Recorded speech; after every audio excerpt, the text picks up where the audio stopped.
रेखा का माता पिता हेमा और उदय का बहुत बड़ा अचार का बिजनेस है। रेखा अपने माता पिता के साथ खुश थी।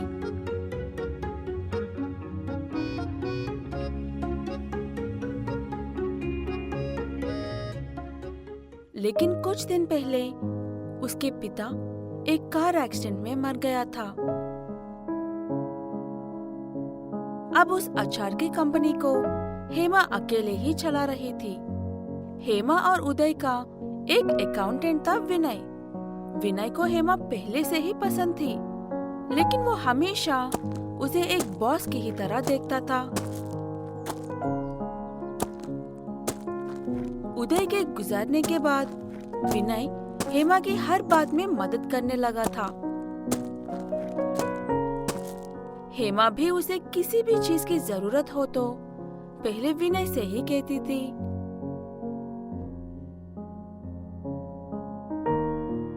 लेकिन उसके साथ ऐसे अच्छे से रहना हेमा की बेटी रेखा को बिल्कुल भी पसंद नहीं थी। वो सिर्फ एक अकाउंटेंट है, उसे वही रहने दो माँ।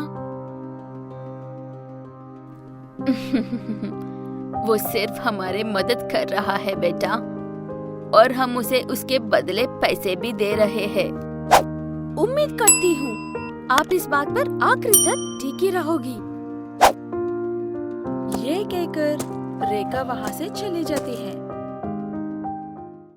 कुछ दिन गुजरने के बाद विनय हेमा के सामने शादी का प्रपोजल रखता है। हेमा भी उसे पसंद करती थी, लेकिन वो शादी करने के बारे में शायद कभी नहीं सोचती। लेकिन वो अपनी बेटी के लिए उससे शादी कर लेती है। मैंने आपसे पहले ही कहा था, इसके इरादे ठीक नहीं है, ये आपको फंसा लेगा। रेखा, अपनी जुबान संभालो।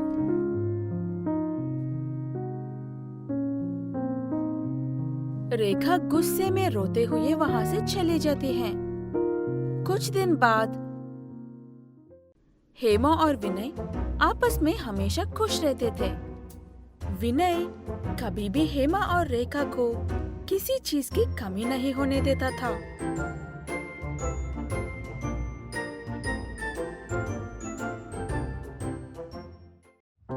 लेकिन रेखा को उसकी कोई बात या चीज पसंद नहीं आती थी।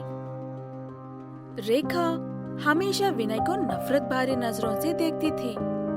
विनय के प्रति उसके बर्ताव को देखकर हेमा एक दिन उसे अच्छे से पूछती है।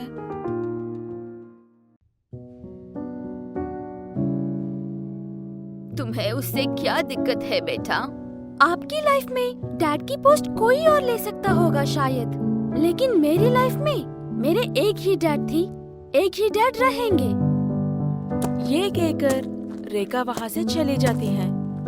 दूर खड़ा विनय भी उनकी बातें सुनकर बाहर से बाहर ही निकल जाता है। हेमा को समझ नहीं आता कि जाकर अपनी बेटी को मनाए या पति को। हेमा इसी टेंशन में बीमार हो जाती है।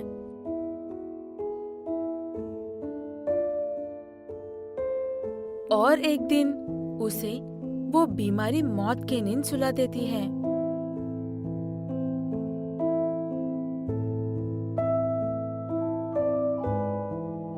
रेखा अपनी माँ के मौत का जिम्मेदार विनय को ठहराती है। तुम्हारी वजह से आज मैं अनाथ हो गई हूँ। मुझे तुमसे नफरत है। मैंने क्या किया बेटा? अपनी इस जुबान से दोबारा बेटा मत कहना मुझे। तुम्हारे टेंशन्स की वजह से ही मेरी माँ आज मेरे साथ नहीं है। रेखा उसे खूब खारी खोती सुनाती है, लेकिन विनय उसे एक शब्द भी नहीं कहता। वो चुपचाप अपना सर झुकाकर उसकी बातें सुनता है।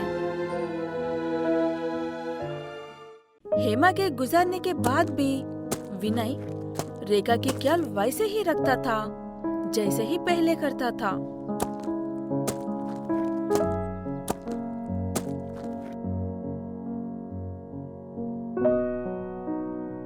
लेकिन रेखा इस बार उसके ख्याल को कुछ और ही मतलब निकलकर बैठ गई थी, क्योंकि वो रेखा के लिए रिश्ते देख रहा था।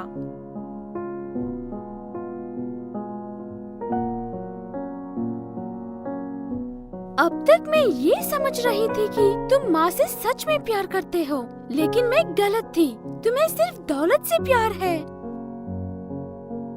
मेरा क्या भरोसा रखा, कल तो मैं भी गुजर सकता हूँ। मेरे बाद तुम्हारा ख्याल रखने के लिए कोई तो चाहिए ना। रेखा जानती थी कि विनय जो भी कर रहा है उसके अच्छे के लिए ही है, लेकिन विनय के प्रति नफरत में वो अंधी हो गई थी। कुछ दिन के बाद विनय रेखा की शादी एक अच्छे लड़के से करवा देता है।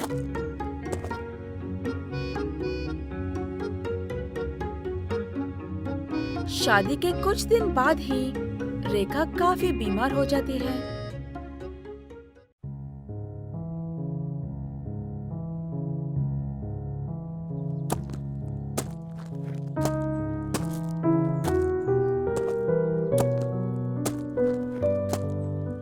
हॉस्पिटल जाकर चेकअप करवाया तो रेखा की एक किडनी खराब हो गई थी।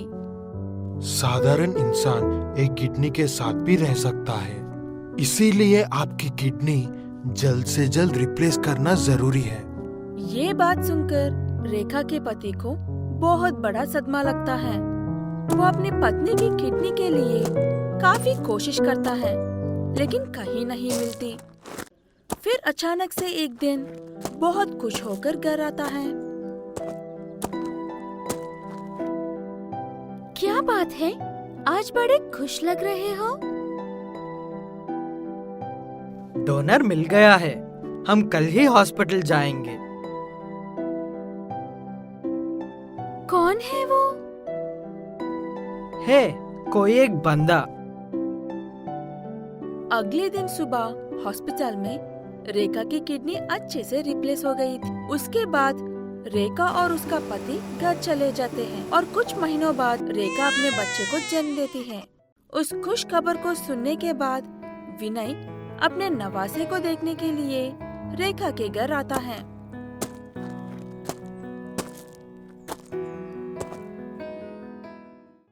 तुम यहाँ क्यों आए हो? मैं यहाँ पर खुश हूँ। चले जाओ मेरे घर से। रेखा, ये कौन सा तरीका है अपने पिता से बात करने का? पिता? किसका पिता? कौन सा पिता? वो सिर्फ मेरी माँ का पति है। अब माँ नहीं रही तो वो भी। उसे सिर्फ हमारी दौलत चाहिए थी, हम नहीं। रेखा, अगर तुम सच्चाई जानती तो ऐसा नहीं कहती। ऐसी कोई जगह नहीं जहाँ पर मैं तुम्हारे किडनी डोनर के लिए ना गया था। आखिर में जब मैं हार मानकर घर लौट रहा था,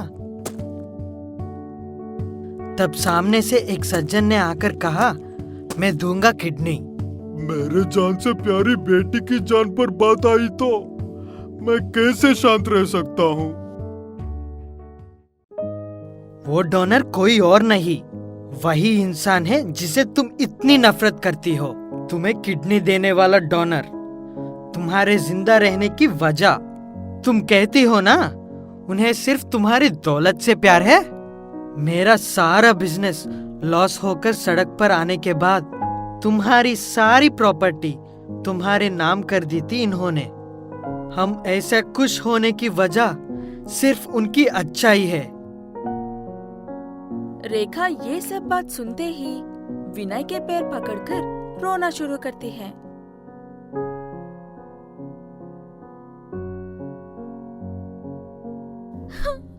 मुझे माफ कर दीजिए पिताजी।